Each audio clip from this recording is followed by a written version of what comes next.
শুধুমাত্র অভিনেত্রী কিংবা সুপারহিট নায়িকা নন, তিনি একজন দায়িত্বশীল মা।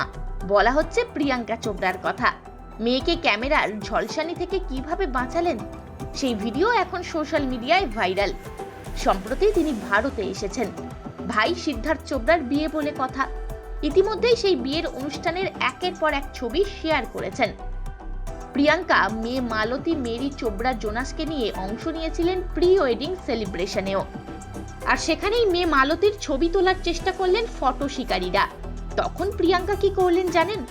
ভাইরাল ভিডিওটিতে দেখা যায় প্রিয়াঙ্কা চোপড়া রয়েছেন গাড়িতে, ঠিক তার পাশেই রয়েছে তার ছোট্ট মেয়ে মালতী। প্রিয়াঙ্কাকে দেখা মাত্রই একসঙ্গে জ্বলে ওঠে অনেকগুলো ক্যামেরার ফ্ল্যাশ। কিন্তু ওই ফ্ল্যাশের আলো খুদে মালতীর চোখের জন্য যে একেবারেই ভালো নয়, তা প্রিয়াঙ্কা খুব ভালোভাবেই জানেন।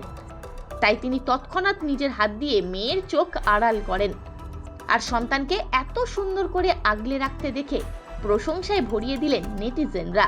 আবার কেউ বা ফটো শিকারীদের এমন অত্যাধিক উৎসাহের জন্য সমালোচনা করেছেন।